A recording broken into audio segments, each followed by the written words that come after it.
trước là em viết xong appearance rồi này. À quên, personality chứ.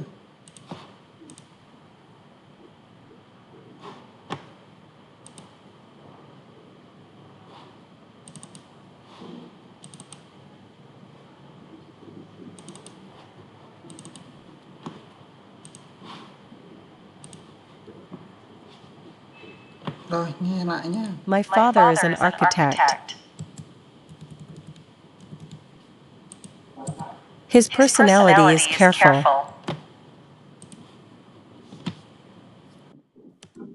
My brother wants to be an architect like my father. My brother doesn't draw very well, so he works as an engineer. Cái này bị sai. Draw đây cũng có S này. Hỗ trợ động từ rồi động từ không chia nữa. Cái này chưa chia này. My mother is a nurse. She is very thoughtful. Thoughtful này còn nhớ nghĩa là gì không? Chu đáo cẩn thận. Đúng không? Chu đáo. I am not as careful as my mom, so I chose to become a programmer.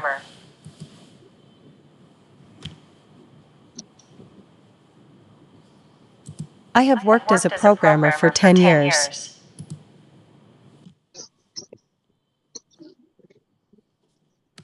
Because my work is a little bit busy, I usually come home late.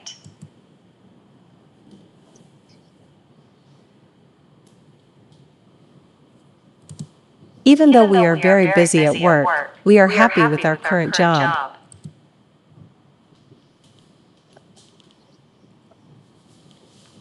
Ok. Để nghe lại âm thanh cái này.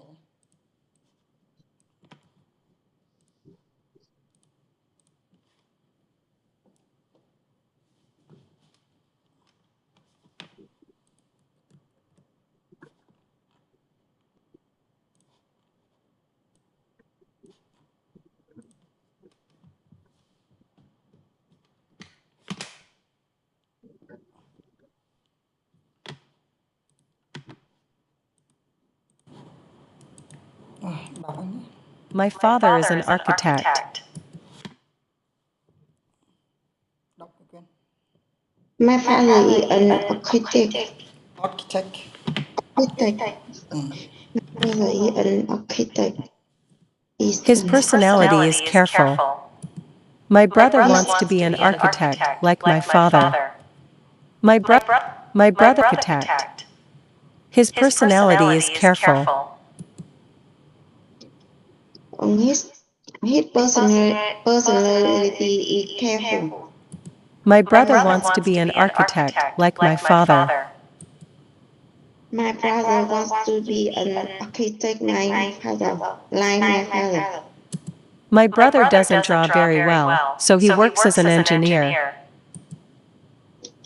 My brother doesn't draw very well, so he works as an engineer. Engineer chọn âm ở near. Engineer. My mother is a nurse. My mother is a nurse. Đọc lại. My mother is a nurse. Is a nurse. My mother is a nurse. She is very thoughtful. She is very thoughtful. I am not as careful as my mom, so I chose to become a programmer.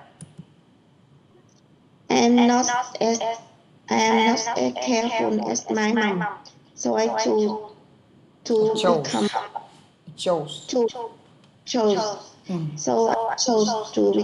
programmer. I have worked as a programmer for 10 years. I have worked as a programmer. ED thì đọc là tờ. ED chỉ có đọc là đuôi tờ với đuôi đờ hoặc là tật địch thôi. Mấy cái chữ nào mà xem lại nha, nói lại thôi được rồi. Khi nào vào bài nào dùng quá khứ nhiều thì anh sẽ nói. Work này đọc là tờ nhé. What? I have worked as a programmer for 10 years. 10 nhưng mà 10, hồi tiếng Việt đâu. 10. 10 years. 10 years. I have worked Because as my a programmer for 10 years. work is a little bit busy, I usually come home late. Because my work is a little bit busy, I usually come home late. Even though we are very busy at work, we are happy with our current job. Even though we are very busy at work, we are happy with our current job. Nghe lại nữa này. My father is an architect. His personality is careful. My brother wants to be an architect like my father. My brother doesn't draw very well, so he works as an engineer. My mother is a nurse. She is very thoughtful. I am not as careful as my mom, so I chose to become a programmer. I have worked as a programmer for 10 years. Because my work is a little bit busy, I usually come home late. Even though we are very busy at work, we are happy with our current job. My father is an architect. His personality is careful. My brother wants to be an architect like my father. My brother doesn't draw very well, so he works as an engineer. My mother is a nurse. She is very thoughtful. I am not as careful as my mom, so I chose to become a programmer. I have worked as a programmer for 10 years. Because my work is a little bit busy, I usually come home late. Even though we are very busy at work, we are happy with our current job. My father is an architect. Ok. Câu hỏi rồi nha.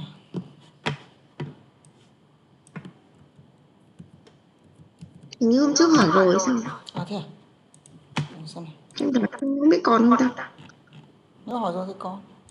Anh tưởng chưa hỏi. Em không nhớ. Đây. Rồi, anh hỏi này. What does your father do?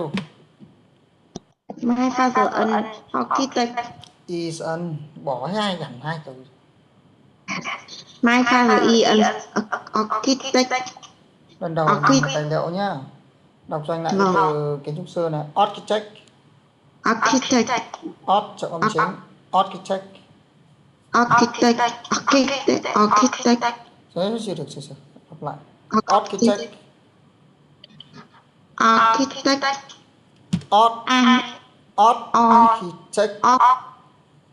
Architect. Đọc art mạnh và xong nhanh còn lại này. Architect. Ok. Em cứ bị nhầm. Cái này đọc khó bởi vì em hay bị đọc theo kiểu thói quen cũ ấy. Thế phải sửa. Architect. Luyện sửa. Father is an architect. Father is an architect. My father is an architect. What does your father do? My father is an architect. What is your father like? His personality is careful. What is the father like? His personality is careful. Careful. Phát âm rõ ràng mà em tập phát âm từng từ một rõ ràng cho anh. His personality is careful. Âm thanh của em nó lại có vấn đề, mọi người thường âm thanh của mọi người hay rõ từng từ một nhưng mà nó lại rời rạc. Âm thanh của em thì nó cứ dính âm thanh lại với nhau do các từ nó không rõ ràng. Nên em phải tập lại để cho nó rõ ra. His personality is careful. Đọc rõ cho anh. Tập đọc rõ. His personality is careful. Careful.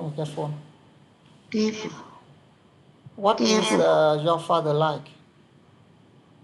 His personality is careful. Đó, đúng rồi. Tập cho anh rõ ra như vậy nhé. Âm thanh như vậy nó sẽ dễ nghe hơn, nó bị dính vào với nhau.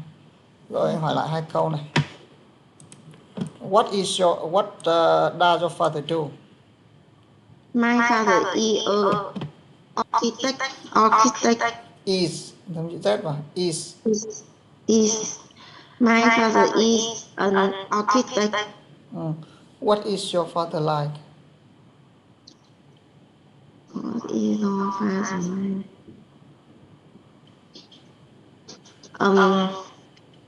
My father is careful. My father is careful. What is your father like? Con ra ngoài cho mẹ học nhá. Mẹ mắng con lúc nào? Bữa trưa con lúc nào? À thôi mẹ xin lỗi.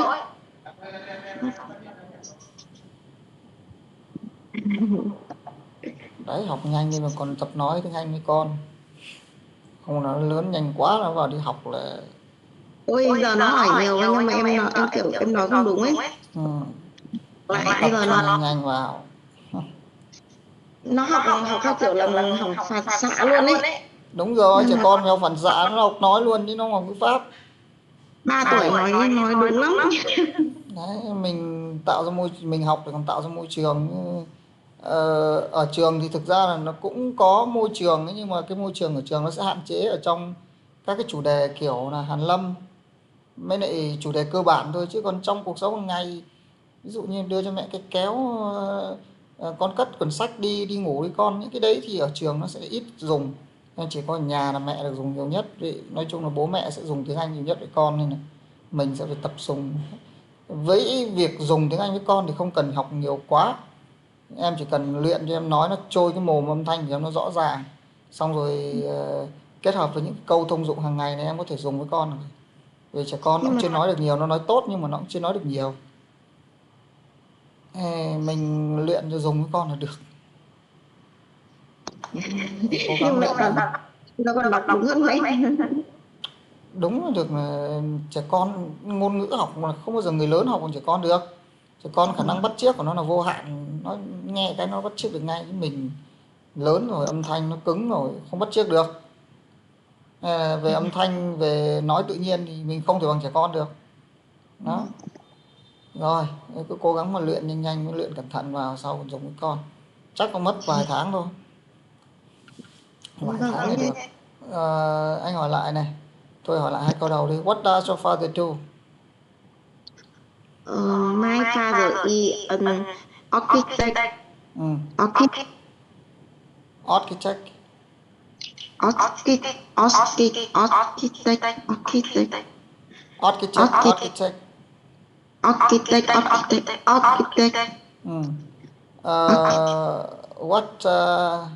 does your father do?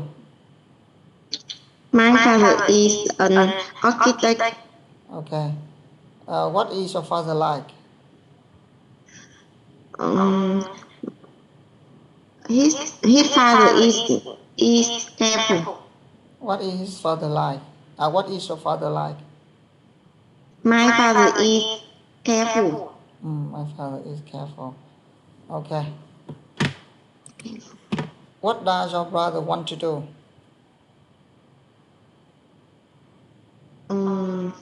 My brother wants to be an architect like my father. What is your father do? What does your brother want to do? My brother wants to be an architect like my father. Why does your brother work as an architect? My brother does the rows. The row này có chữ S rồi. The row well. So he works as không nối âm. Em không được nối âm. Cứ đọc của anh thôi. Works as an engineer. Engineer 3 lần. Engineer.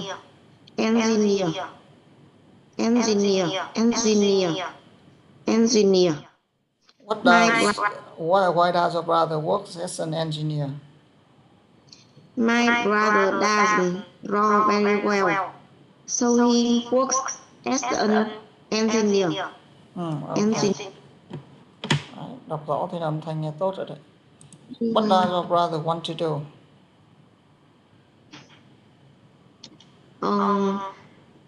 my brother wants to do want to an architect wants to work as want to work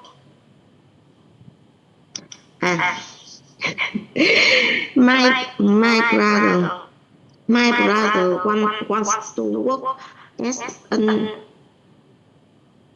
architect. What does your brother want to do? My brother wants to work as an architect. Đẩy con tốc độ cho anh lần nữa nào. My brother wants to work as architect. As an. My brother wants to work as an architect.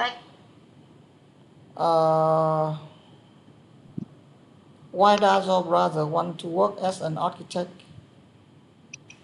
My brother doesn't draw. My brother doesn't draw very well.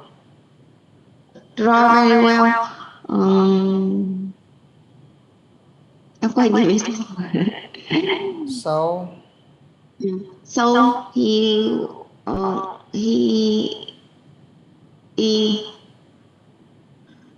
an engineer.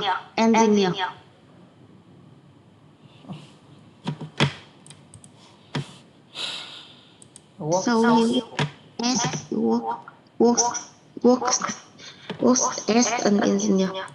Why does your brother want to work? Why does your brother want to cái gì nhỉ? Em quên rồi. Why does your brother want to work as an engineer?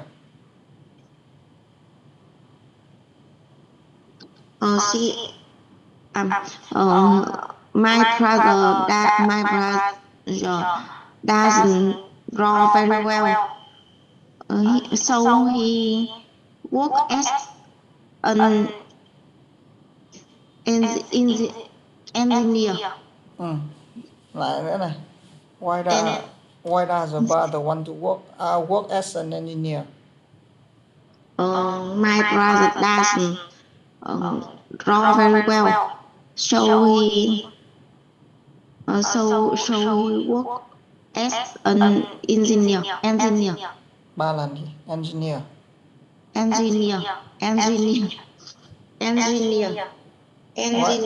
Why? Câu hỏi nhiều quá. Why does your brother work as an engineer? My brother doesn't draw very well. He works as an engineer. Okay. Engineer. Anh hỏi 4 câu này. What does your father do? My father is an architect. What is he like? His personality is careful. What does your brother want to do? My brother wants to work as an engineer. An architect. Why does your brother like my father?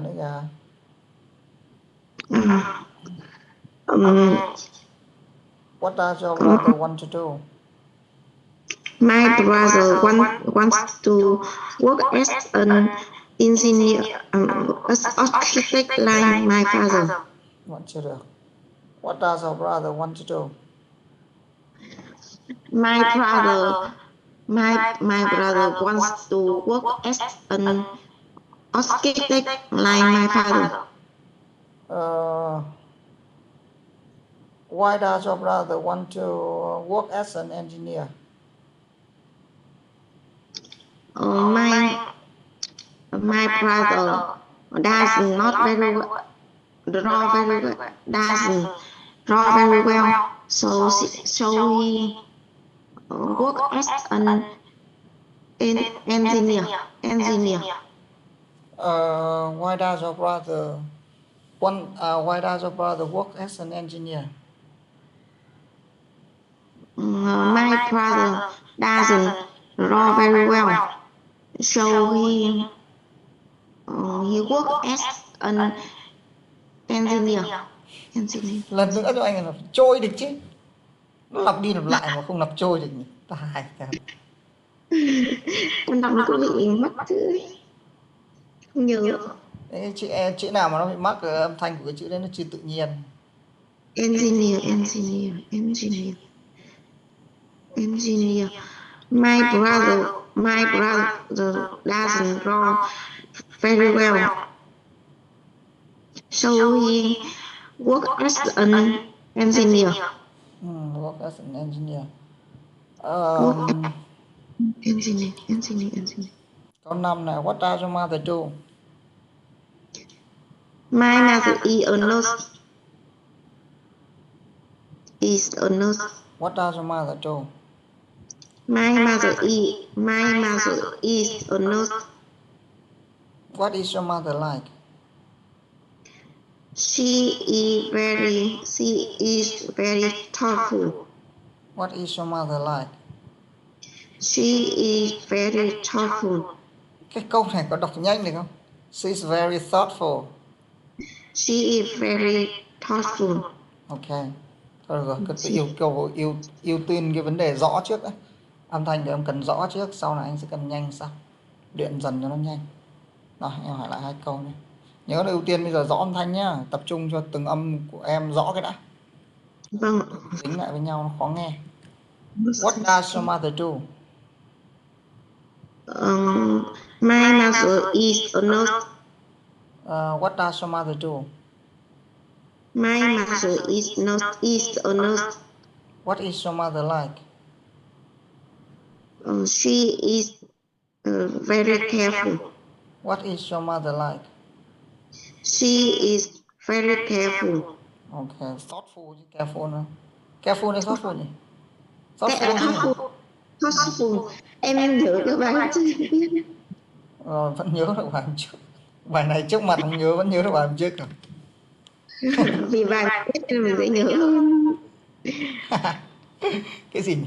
Sáng nay anh vừa luyện video với một bạn này. Có cái câu là clinging to the past will destroy the future. Tức là cứ bám lấy quá khứ sẽ phá hủy tương lai. Đây là một người vẫn bám vào quá khứ. Mấy hôm rồi mà vẫn nhớ được cái từ đấy, đỉnh thật. Ok. Mà bài này em viết mà. Sao không nhớ? Ok. What is your mother like? My mother is thoughtful. Is thoughtful. Okay. Very good. Is very thoughtful. Why did you choose to become a programmer? I am not as careful my mom. As careful as my mom. As careful. I am not as careful as my mom. So I chose to become a programmer. Why did you choose to become a programmer? I am not as careful as my mom, so I chose to become a programmer. How long have you worked as a programmer? I have worked as a programmer for 10 years. 10 years? Yes. I have worked as a programmer for 10 years. Okay, 10 years. Yes. Why do you choose to become a programmer?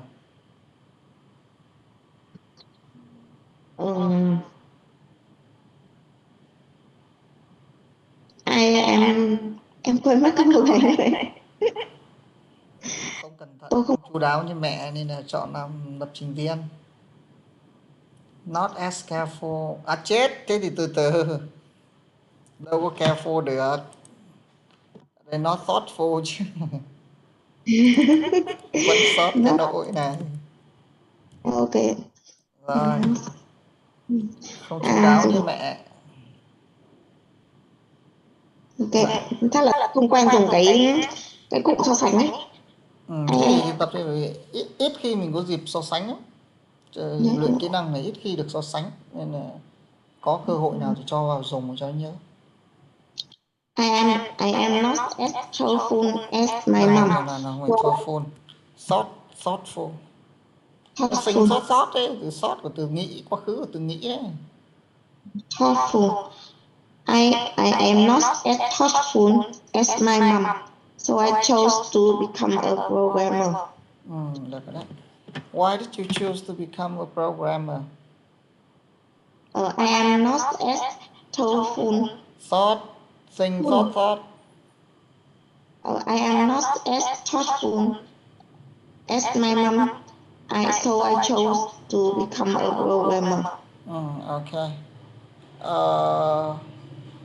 How long have you worked as a programmer? À chết quên, bây giờ đang hỏi lại chứ nhỉ. How long have you worked as a programmer? I have worked as a programmer for 10 years. How long have you worked as a programmer? I have worked as a programmer for 10 years. Okay, anh hỏi lại 4 câu này. What does your mother do? She is a nurse. What does your mother do? She is a nurse.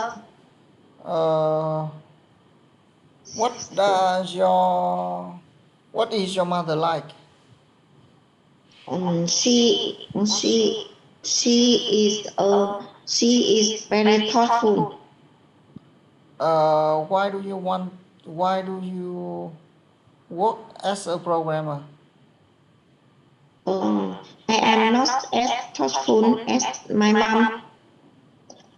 So I chose to become a programmer. Why do you choose to become a programmer? I have worked as No. Anh hỏi lại câu vừa rồi. Why do you choose to become a programmer? I am not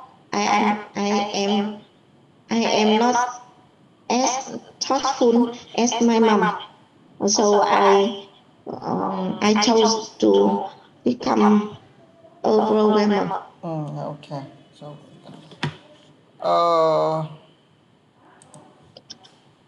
hai câu cuối. Why do you usually come home late?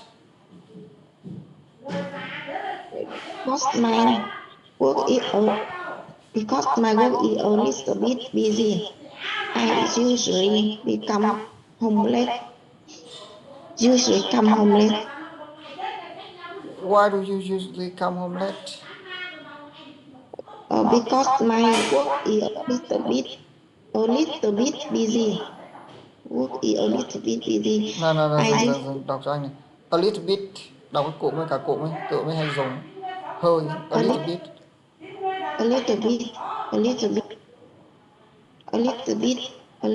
busy. Usually come home late. Rồi, why do you usually come home late? Because my work is a little bit busy. I usually come home late. How do your family feel about your current job? Even though we are very busy at work, we are happy with our current job. How do your family feel about your current job? Even though we are very busy at work, we are happy with our current job. Okay. Why do you usually come home late? Công việc của tôi thì but because my work is a little bit busy. Um, I I usually come home late. Why do you usually come home late? Um, because my work is a little bit busy, so Em đang ốm à? không ạ. Nhiều khi em mũi tưởng đang ốm. Cái thời tiết này nhiều người cũng dễ ốm này. Hơi mệt mệt rồi. Cái nắng xong rồi ngày nắng đêm lạnh, ngày sức đề kháng mà yếu là ốm luôn. Because my work is a little bit busy, I usually come home late. How do your family feel about your current job? Even though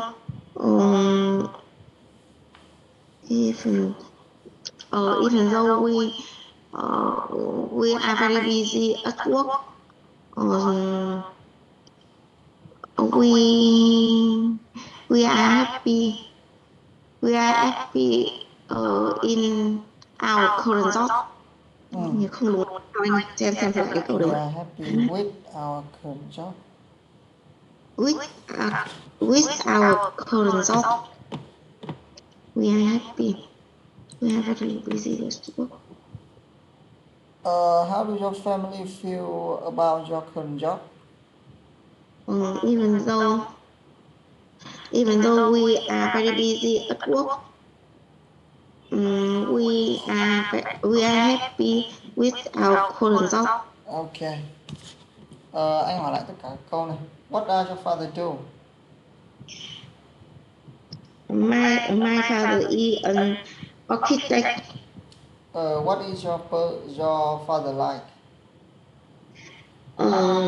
His personality is careful. Is careful. Careful, còn be vào đấy làm gì nữa? Personality E rồi, còn be vào đấy. His personality is careful. Okay. Why does your father? What does your brother want to do? My brother wants to work as an architect, like my father. Okay. Why does your brother want to work as an engineer? My brother doesn't draw very well, so he work as an engineer. Why does your brother work as an engineer?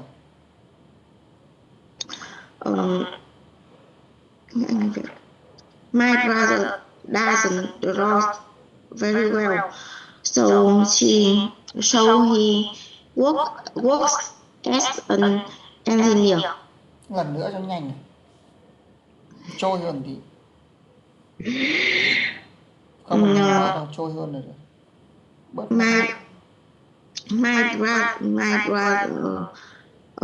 My brother doesn't draw very well, so he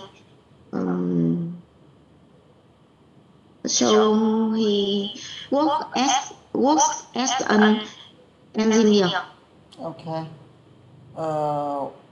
What does your mother do?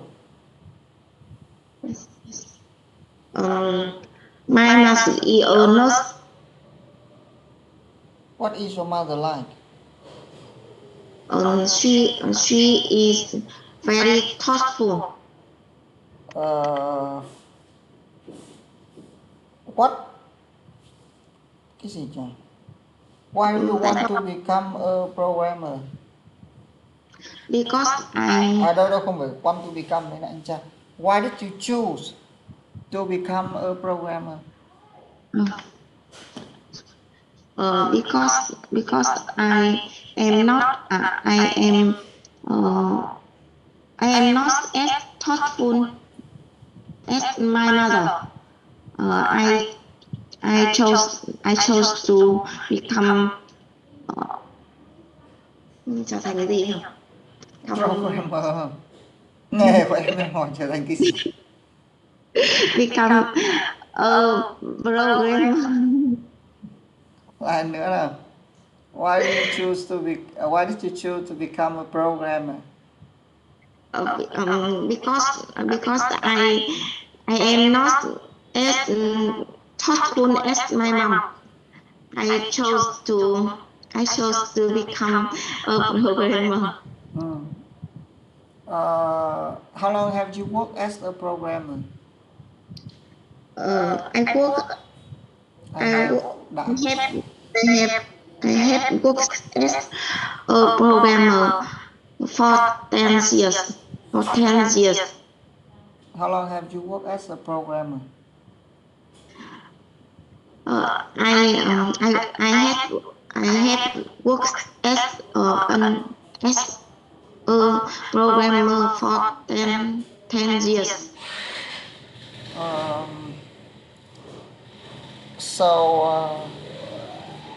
Why do you usually come home late?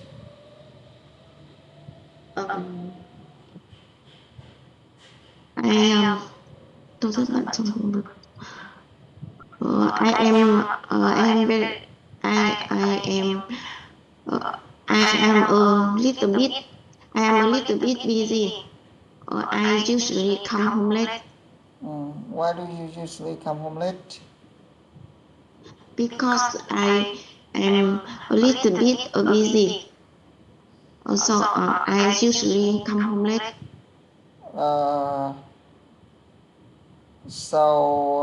How do your family feel about your current job?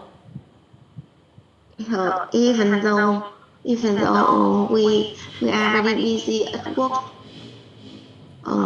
we are happy. We are very happy with current job. Our current job. How do your family feel with your current job? Even though we are very busy at work, we are happy with our current job. Okay. Em kể chuyện này. Cứ từ từ là cái tạo chuyện, cái bình tĩnh. Bố tôi thì là bố tôi làm kiến trúc sư thì rất cẩn thận. Thôi cái trời đặt thì đừng có dịch tiếng Việt thì nghĩ trong đầu, tập nghĩ đi. My father is an architect. His personality is careful. My brother wants to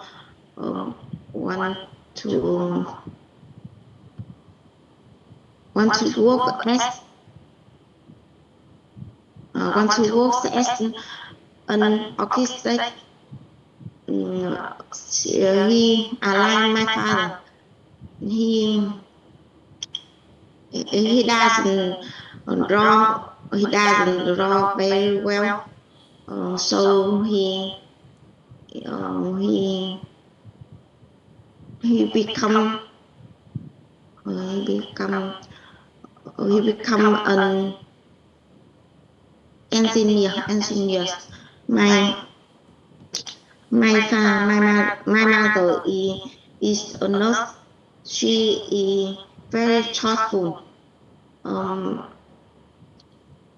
am not. I am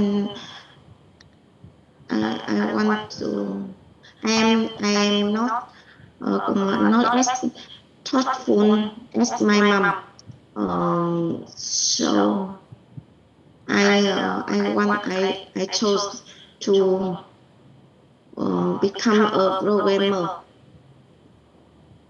I work My I worked as I was as I have worked as a programmer for 10 years.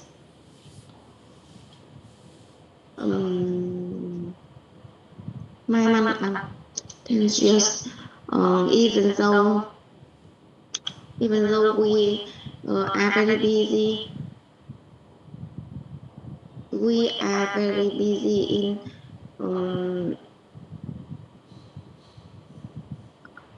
even though we are busy, we are very busy at work. We are very happy in with our current job. Một lần nữa. Tốc độ lên xíu thôi. Còn nhiều quá. I'm busy little bit. I'm a little bit slow. So I speak slowly. Hỏi lại nữa nào. My father is an architect. His personality is careful. My brother want to work as an architect. He doesn't draw very well. So he's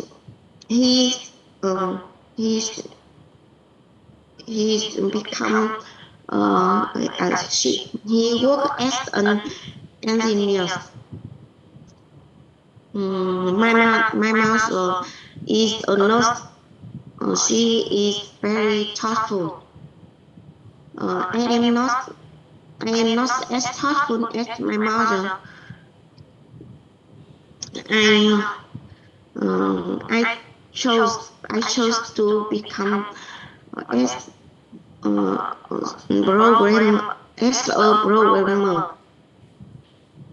Become a programmer. I have worked as a programmer for 10 years. I am a little busy because I am a little bit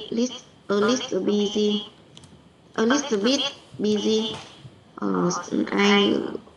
Mình vẫn nhớ a little busy từ bài trước ấy. Từ bài viết cũ ấy. Nói đi. I come home late. I usually come home late, even though we are very busy at work. We are very happy very happy with our current job. Anh hỏi phản xạ này, trả lời cho anh bất cứ câu nào nhé. What does your mother do? My mother is a nurse. What does your father do? My father is an architect. How is your mother? What is your mother like? She is very thoughtful. What is your father like? His personality is careful. Why did your brother work as an engineer? He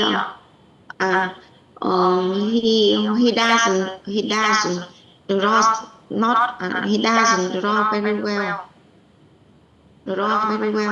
So he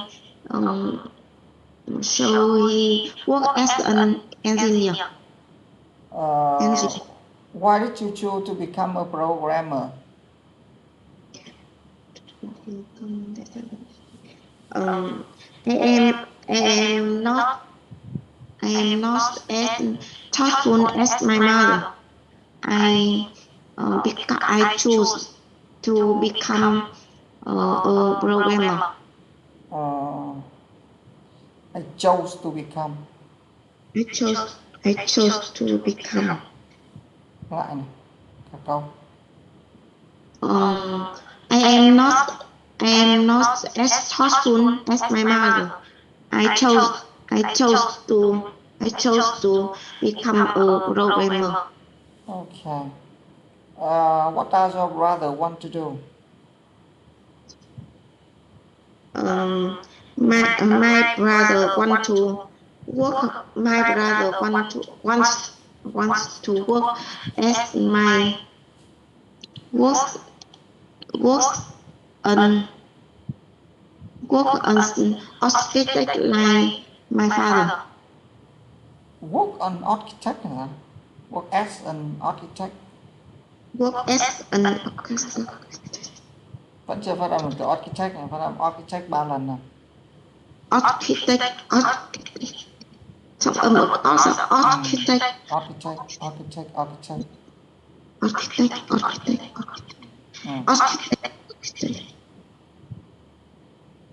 Lại. My brother wants to work as an architect like my father. How do your family feel about your current job? Even though we are very busy at work, we are happy with our current job. Why do you come home late? Because I am a little bit busy. I usually come home late. Lại lần nữa này. I am a little bit busy. I usually come home late. How long have you worked as a programmer? I have worked as a programmer for 10 years. Ok. Rồi sang bài bữa sáng nhá. Em có viết bài này không? Em biết rồi nhưng mà em gửi cho anh từ trước nữa. Anh kéo lên trên. Ok. Anh hỏi từ cái đã. Cứ bình tĩnh. Em từ phát âm chuẩn thì xong rồi tí nữa em nói nó mới nhanh.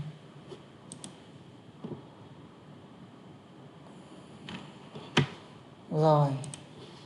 Quả trứng. Egg. Gọn gàng vào. Egg. Nhớ nhá, bây giờ em định hình lúc nào cũng phải định hình trong đầu là nói âm thanh rõ ràng, tập trung vào rõ ràng trước. Tất cả các yếu tố khác tính sau. Bếp. Kitchen. Quả cam. Orange, đúng rồi, lại.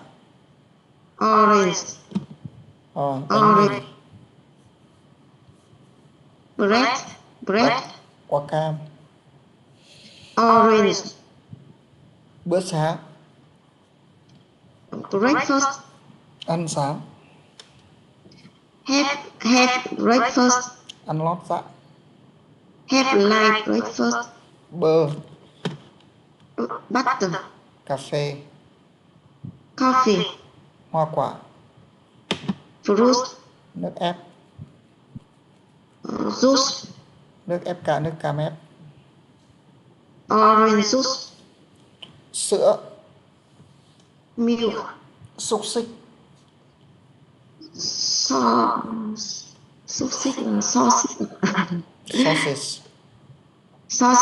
Sausage.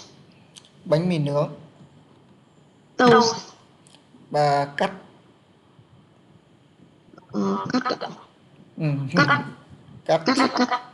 Cắt tàu vào.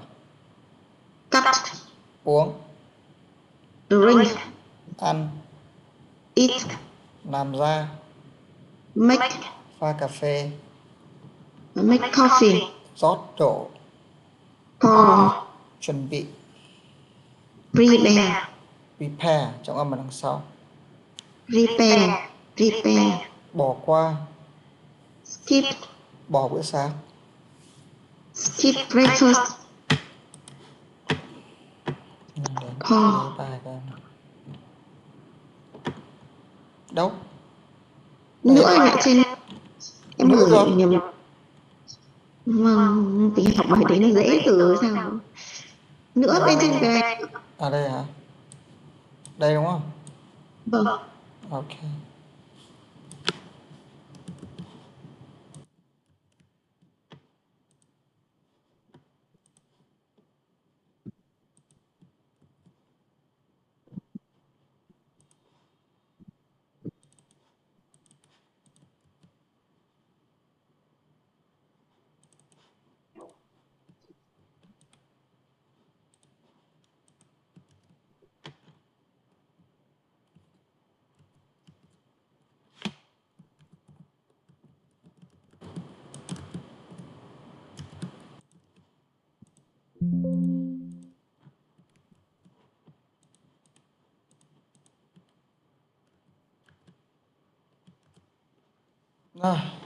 My mother usually wakes up at 6 o'clock. Danh từ lặp lại như này mình sẽ thay bằng đại từ nhé. Không nên dùng hai danh từ cùng lúc này. She prepares breakfast for my family every morning. Trạng từ cho về cuối này.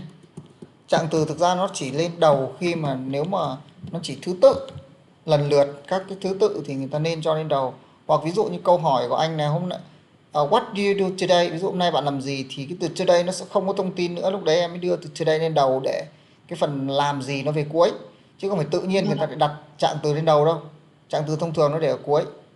Đó, trừ khi người ta muốn đổi cái việc báo cái gì cho người nghe biết thì cái trạng từ nó không có giá trị thông tin nữa thì người ta sẽ chuyển lên đầu, hoặc là để nối thứ tự cái hành động này hành động kia thì người ta sẽ đưa lên theo thứ tự, còn không thì cứ để nó ở cuối thôi. She makes coffee for my father. She cuts some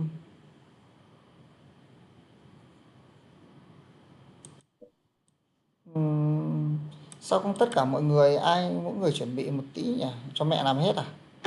She makes coffee for my father. Rồi không cần từ đây nữa. Hôm nay hả? Ý là em kể lại bữa sáng ngày hôm nay là như thế thôi, còn những cái bữa sáng Thôi khác để thì nó chung sẽ đi, khác. không cần quan trọng.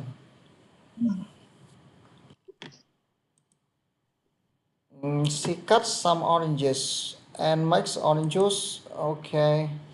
She Cái từ makes này có số nhiều không anh, là từ make orange juice. orange juice, nước ép là danh từ U không có số nhiều. Danh từ U để giữ nguyên. Sausage giống sausage này em đang giữ nguyên này. Sausage thì ra nó là U cả C trong bài này, nhưng anh cho nó là C sao? Nếu mà cho Anh cho là là u C. chứ. Thế à? Anh không nhớ lắm. Là U, thế là ok. I make bread and sausage. She makes bread and sausage. Cái này hơi khó đấy nha. Toàn một mình mẹ làm cái này thì tí hỏi là hơi khó đấy. Anh sửa đi cũng được.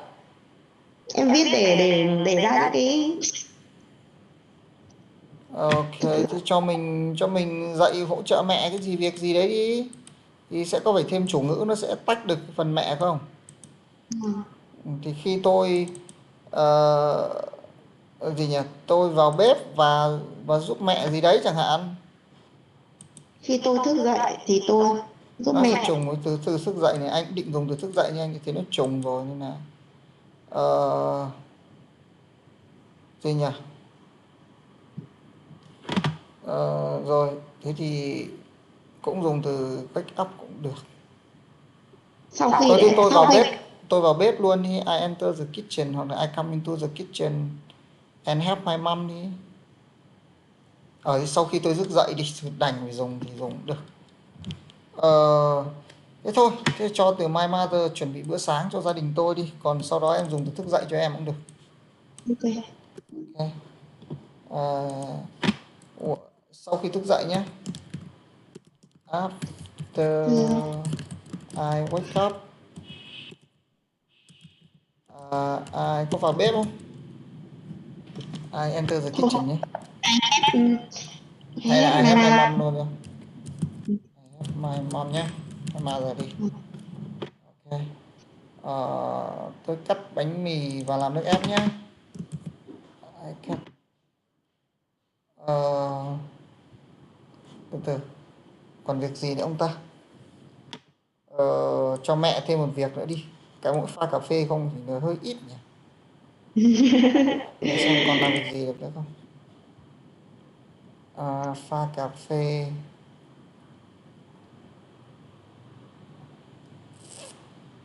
Em ở đây, anh xem em làm cái việc gì đã, quên mất. Nhầm. Mà mẹ đi anh cho mẹ làm trứng ốp la nữa. Ok. Có bread sausage đây rồi, bánh mì. Rồi tôi làm bánh mì và xúc xích hả? Từ từ, thế thì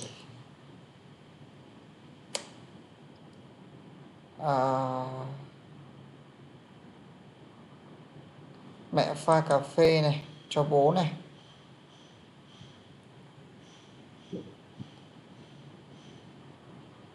Và làm một chút trứng.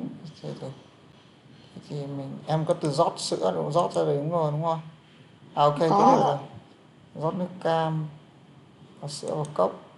Ok, thì cho mẹ thêm. Mẹ thêm cho mẹ làm bánh sữa. Làm bánh gì nhỉ? Pha cà phê và làm bánh mì nhé. Và làm và rán trứng hay là gì? Em định làm gì? Ốp trứng à hay là cái gì? Trứng ạ. Anh không biết cái từ ốp trứng là gì, anh chỉ biết mất make an egg thôi, còn anh không biết ốp la trứng gì. Tiếng Anh nó là gì? Để anh tra xem nào, tiện anh học luôn. Trứng ốp la. Ốp la trứng. Trứng ốp la là danh từ nhé. Bây giờ mình phải dùng động từ nên là ốp la trứng. Còn nếu không thì em chỉ cần make ở thế thì có thể là trứng ốp la cũng được nhỉ. Bởi mình đang có động từ make mà. Dùng chung động từ make cũng được. Từ này chắc là Săn egg gì ấy nếu không nhầm. Cái gì đây? Omelette à? Để anh xem một từ nào khác không cho nó chắc nhé. Đây có sunshine up egg này. Anh nhớ có cái gì đấy sun rồi, nó giống mặt trời mà. Nhưng mà sao nó lại có tự riêng ấy nhỉ? gì Đây thì lại có trứng rán. Trứng rán sunshine up egg, sunshine fry up egg. Nhiều từ thế. có thế. Sao có từ gì nó gọn gàng, sao mà nó toàn từ dài này. Từ này thì từ anh có biết nhưng mà anh chỉ nghĩ có cái gì đấy săn thôi chứ còn cả cụm dài quá nhỉ. Trứng luộc này, trứng rán này, trứng ốp này. Trứng này là trứng rán đây này, nhưng mà còn ốp la mà nó lại còn tròn tròn nữa thì tôi dùng trứng ốp la là trứng rán nhé, cái này là rán, mấy bữa bài bữa tối em sẽ có. Em fry egg nhé.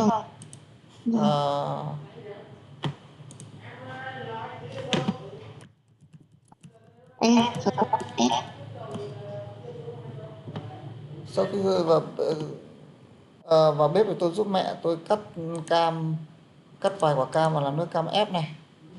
Cái gì đây? Làm bánh mì và xúc xích hả? Thôi thì bỏ cái câu đấy đi cũng được nhỉ. Ok.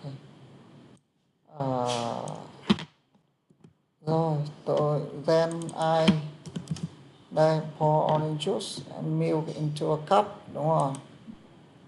Orange này, lưu ý nhé. Em đây là một cụm danh từ là nước cam ép. Thì cái danh từ sau nếu mà xử lý chỉ được xử lý danh từ sau, không bao giờ danh từ trước phải xử lý nhé. Không bao giờ thêm số nhiều danh từ đằng trước.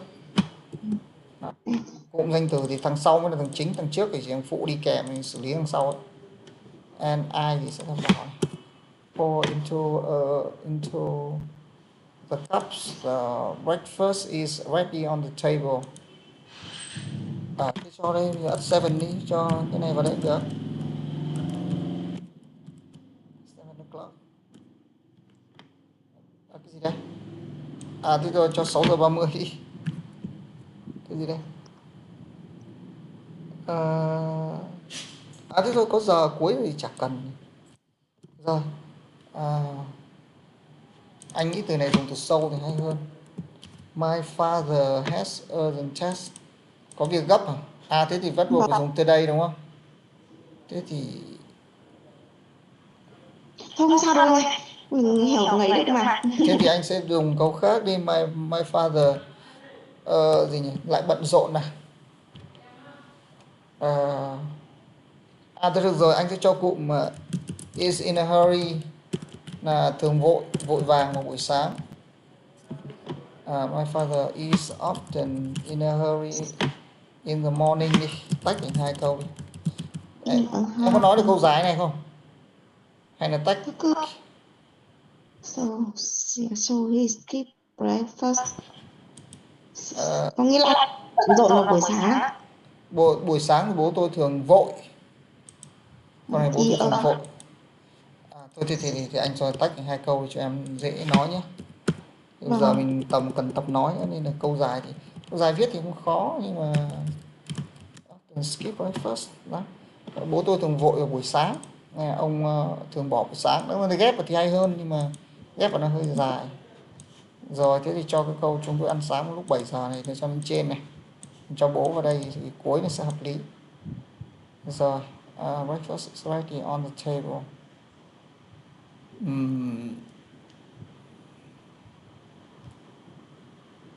Ok. Rồi 2, 4, 6, 8, 9. Thôi 9 câu là được.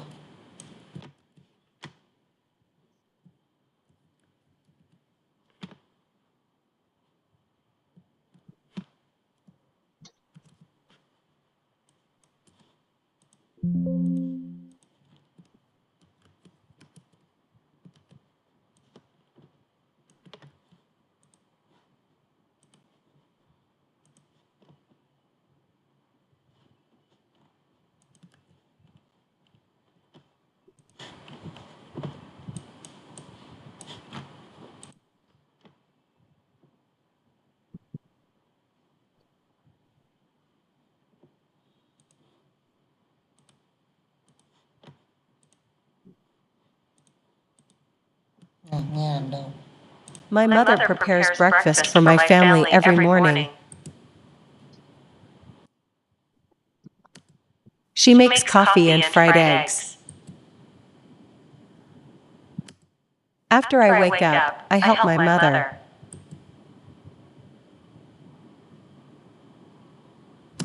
I cut some oranges and makes orange juice. Then, I pour orange juice and milk into the cups. Breakfast is ready on the table. We have breakfast at 7 o'clock. My father is in a hurry in the morning. He often skips breakfast. Rồi đọc anh. My mother prepares breakfast for my family every morning. My mother prepares breakfast for my family every morning. She makes coffee and fried eggs. She makes coffee and fried eggs. After I wake up, I help my mother. After I wake up, I help my mother. I cut some oranges and makes orange juice. I cut some oranges and make orange Nào juice. orange thì đấy nó kết thúc bằng âm giờ. Trong tiếng Anh có 6 cặp, em sẽ tận cùng của nó khi thêm s, khi chuyển sang số nhiều hoặc là chia ở ngôi 3 số ít. Trong tiếng Anh có 2 cái phải thêm s là chuyển từ số ít sang số nhiều là 1, và thêm ngôi thứ 3 số ít là 2 ở động từ ấy.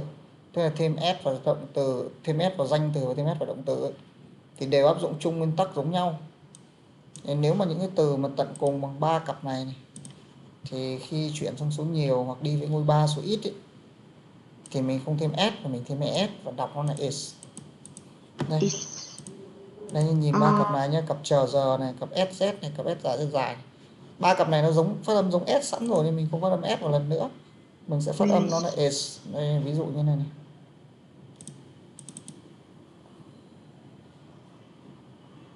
này. Đây 3 cặp này sz, s dài, chờ giờ thì mình thêm es và mình đọc là is. Như dance thì thành dances, có e sẵn rồi thì chỉ thêm s thôi.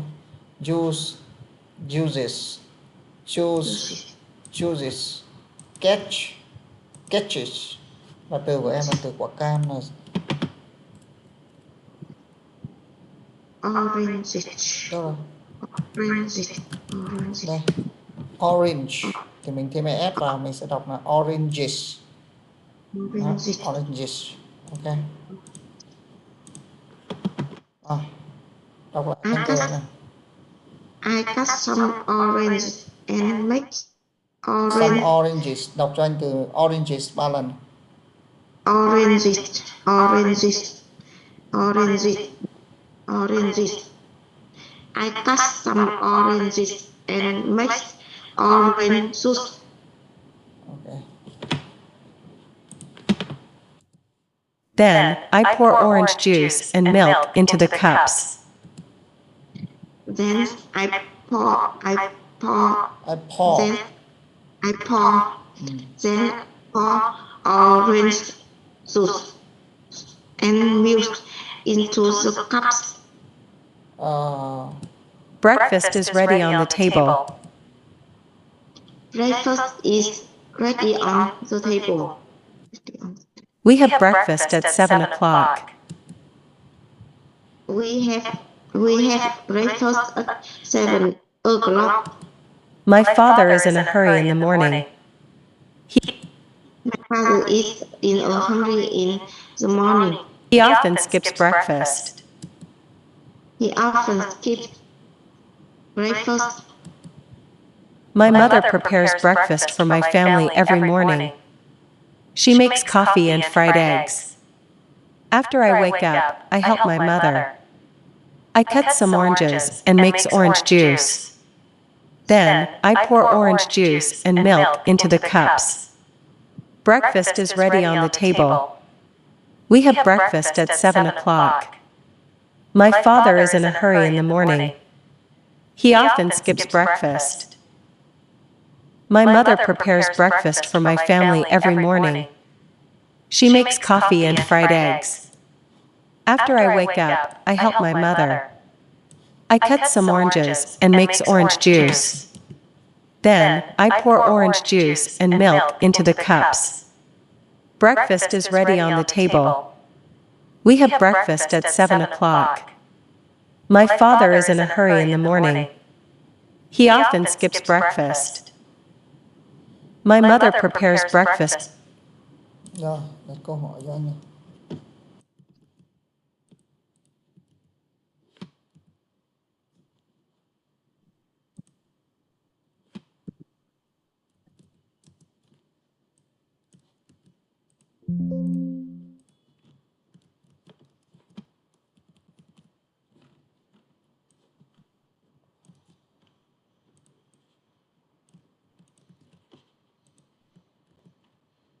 Câu đầu tiên này.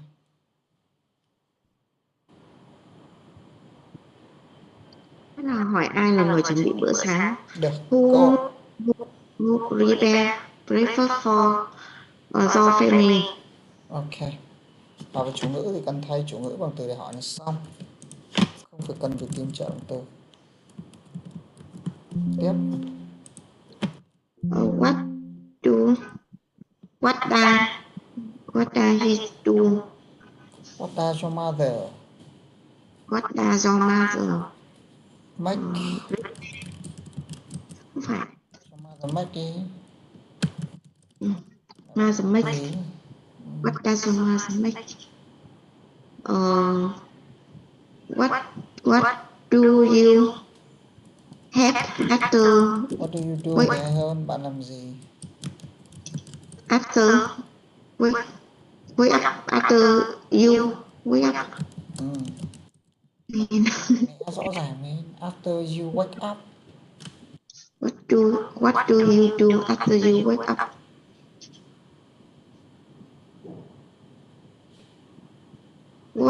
What do you make? Không đúng. What do you do? What do you make cũng được. Ok, what do you make đi. Bạn làm cái gì cũng được. Xong câu dưới này bạn đang rót cái gì à? What do you pour? What do you pour? Hoặc là bạn rót sữa với nước ép vào đâu cũng được, nhưng mà thôi. Hoặc bạn rót cái gì? Câu này hỏi thế nào anh? Bữa sáng ở đâu? Câu này khó hỏi phết nhỉ. Kể có một cái gì đấy ở đằng sau này thì hỏi dễ, nhưng cái câu này nghe buồn cười. Không lẽ cái gì sẵn sàng ở trên bàn? Bữa sáng sẵn sàng ở đâu? Eat breakfast ready. Hỏi này là Bữa sáng đã sẵn sàng chưa, thế thôi. Eat Breakfast ready. Không cái gì không, tôi chấp nhận. What time do you have breakfast? What time do you have breakfast? Breakfast.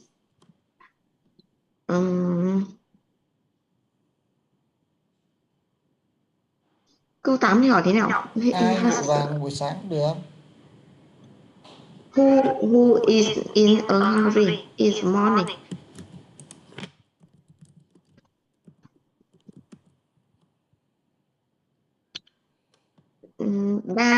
Đa do father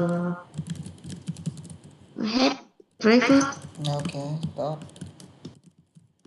Rồi anh hỏi câu đầu tiên. Who prepares breakfast for your family every morning?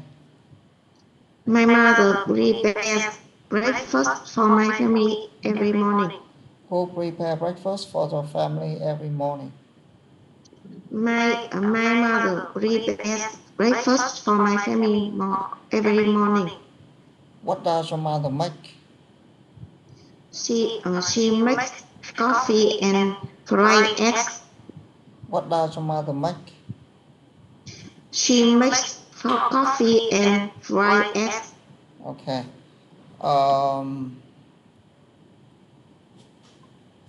Who prepare breakfast for your family?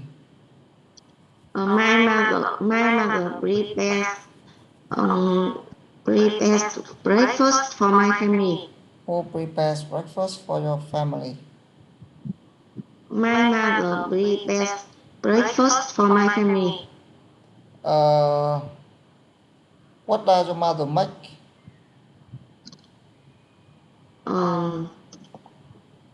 Cô ấy làm gì? Cô ấy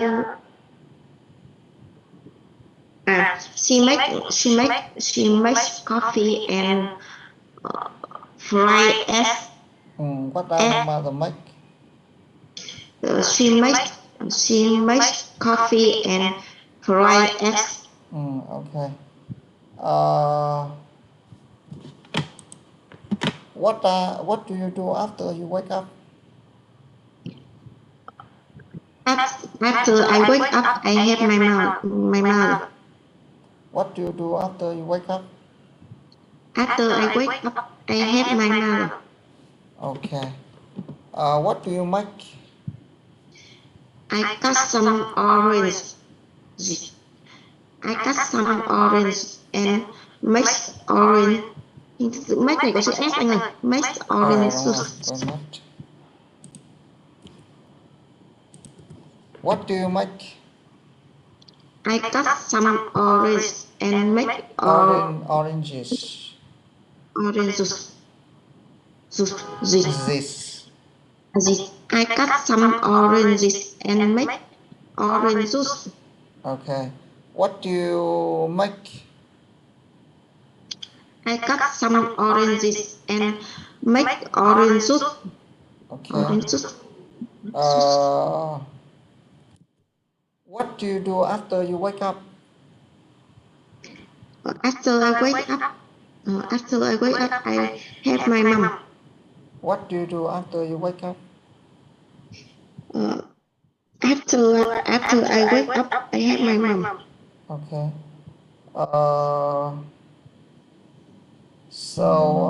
What do you make? What do you make? I cut some orange and orange juice and make orange juice. I cut some oranges. I cut some oranges and make orange juice. What do you make? I cut some oranges and Make orange juice. Ok, anh hỏi 4 câu đây. What do you do after? What do you who prepare breakfast for your family? My mother prepares breakfast for my family. What does your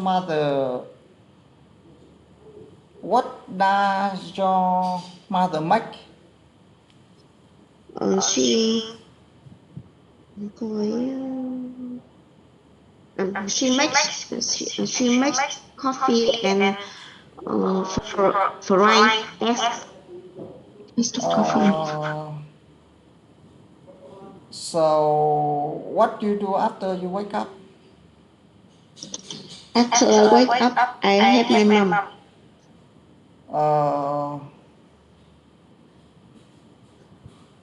Ok, tiếp đi. What do you quên còn what do you make nữa nhỉ? What do you make? I cut some oranges and make orange juice. What do you make? I cut some oranges and make orange juice. Okay. What do you pour? Then I pour orange juice and milk into the cup. What do you pour? I pour orange juice and milk into the cup. Okay. Is breakfast ready? Breakfast is ready on the table. Is breakfast ready? Breakfast is ready on the table. Okay. What do you pour? I pour orange juice and milk into the cup. What do you pour? I pour orange juice and milk into the cup. Is breakfast ready? Breakfast is ready on the table. Is breakfast ready? Breakfast is ready on the table. Okay. What time do you have breakfast? We have breakfast at 7 o'clock. What time do you have a breakfast? We have breakfast at 7 o'clock. Who is in a hurry in the morning? My father is in a hurry. In a hurry. My father is hurry in the morning. Who is in a hurry in the morning? My father is in a hurry in the morning. Okay. Does your father have breakfast? He often skips breakfast. Does your father have a breakfast? He often skips breakfast. Okay. What time do you have a breakfast? We have breakfast at 7 o'clock. What time do you have a breakfast?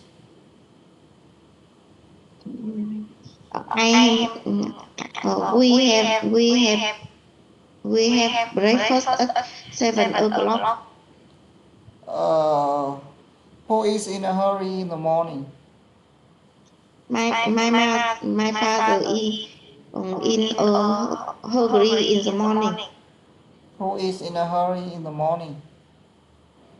My father is in a hurry in the morning. What does your father have for breakfast? He often skips breakfast.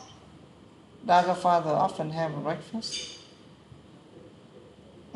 He often skips breakfast. Ok. Anh hỏi lại 5 câu. Pour. What do you pour? I pour orange juice and milk into the cups. Is breakfast ready? Breakfast is ready on the table. What time do you have breakfast? We have breakfast at 7 o'clock. Who is in a hurry in the morning? My father is in a hurry in the morning.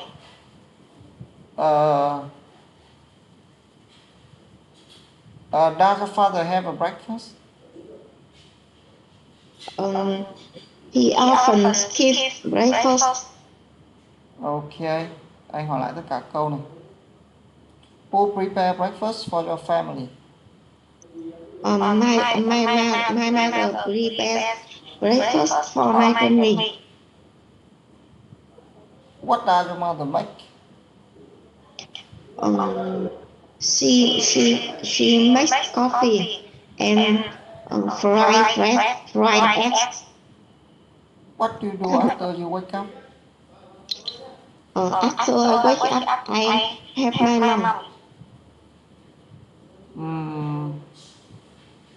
So, what do you make? I cut some oranges and make orange juice.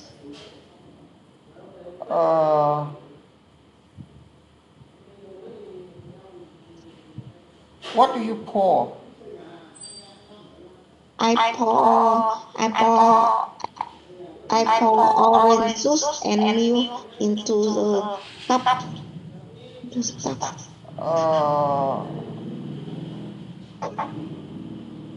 So, is breakfast ready? Breakfast is ready on the table.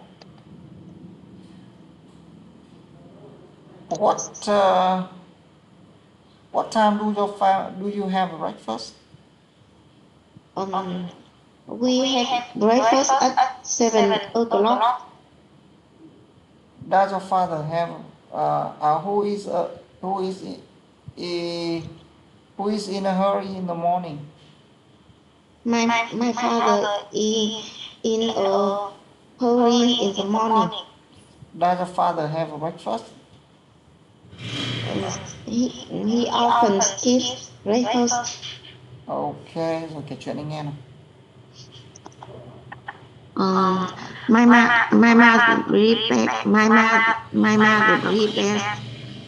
breakfast for my family. She makes coffee and fried egg. After I wake up, I help my mom. I cut some oranges and make orange juice. I pour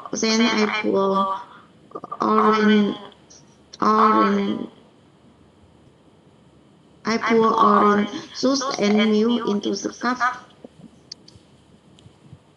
We have breakfast at 7 o'clock. My father is in a hurry.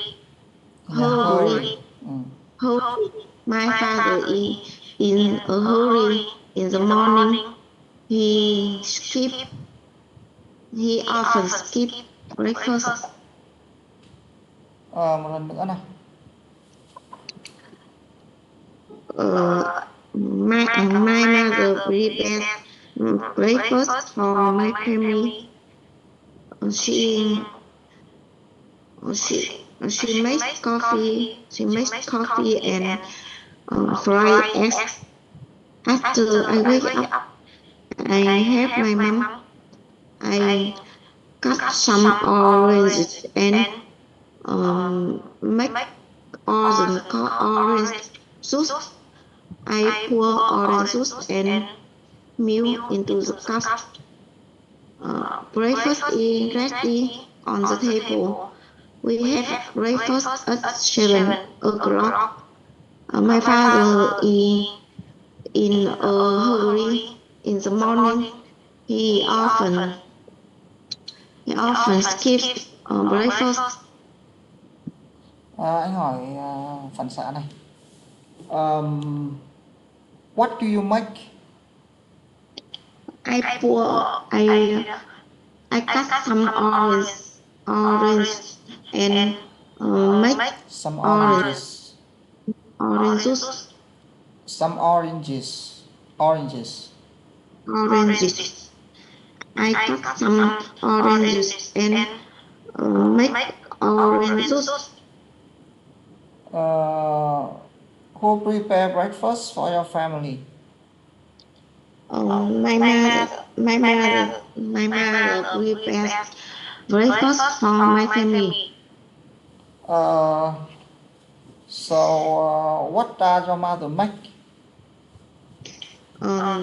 She makes coffee and fried eggs. Who of does your father have a breakfast?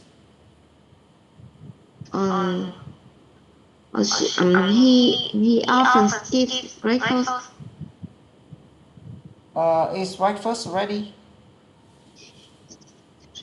Breakfast is ready on the table. What do you pour?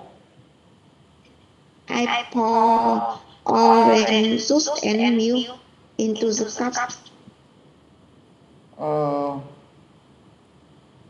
Who is in a hurry in the morning? My father is in a hurry in the morning. What time do your family have breakfast? What time do you? We have breakfast at 7 o'clock. Does your father have a breakfast? He often skips breakfast. Who prepare breakfast for your family? My mother prepares breakfast for my family. So what do you do after you wake up? After I wake up, I help my mom. What do you make?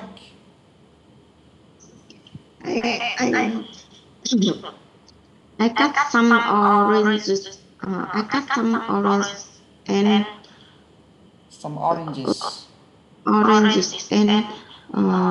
make orange juice. Ok, rồi, thôi hôm nay nghỉ ở đây nhá. Sau viết cho anh, học cho anh 2 bài từ và viết 2 bài nhá. Từ từ, hôm sau có 1 tiếng à? Chắc là học viết bài đấy nhé, học bài viết bài đấy nhé. Vâng. Ok, rồi, thôi bye em nhé. Bye.